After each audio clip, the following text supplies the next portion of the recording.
இது என்னங்க ஐயா ரெடி பண்ணுறீங்க? இதே சும்மா இந்த வலி வீக்கம் அதுக்கெல்லாம் என்ன ரெடி பண்ணுறோமா? கையை விட்டீங்க சுடலை? அது சூடு தெரியாது. சூடு தெரியாதா? அப்போ தானே அந்த இது மறந்து போகும் வலி தெரியாமல். அவ்வளோ வலி தெரியாது. தடவைனா ஒரு நாள் அப்படியே வலி போயிடும். வலி போயிடும். தொடர்ந்து தடவணும். தொடர்ந்து தடவணுங்களா? எவ்வளோ நாளைக்கு தடவணும்? என்ன இருக்கிற வரையும் தடவ வேண்டியதான். என்ன இருக்கிற வரையும் தடவிக்க வேண்டியதான். இது எப்படிங்க ஐயா 100 மில்லி எவ்வளோ தருவீங்க? இது இப்போ 250 ரூபா கொடுக்குறேம்மா. 100 மில்லி தேங்காய் எண்ணெய் விலை ஏறி போச்சா? 600 ரூபாய்க்கு வந்துருச்சு லிட்ரு. கட்டுப்படி ஆகலை.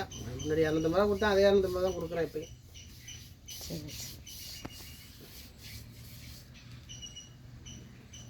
இது என்ன ஊருங்கய்யா? இது திட்டை. திட்டை. எந்த மாவட்டம்? தஞ்சாவூர் மாவட்டம். தஞ்சாவூர். Phone number 88 83 17 33 44. ஆன்லைன்லேயே அனுப்பி விட்ருவீங்க? கொரியரில் ஃபோன் பண்ணி கேட்டாங்கன்னா கொடுத்துருவேன். வாட்ஸ்அப்பில் அனுப்பி விடுவாங்க. கொடுத்து விட்ருவேன். சரிங்க. நன்றி ஐயா. நன்றி.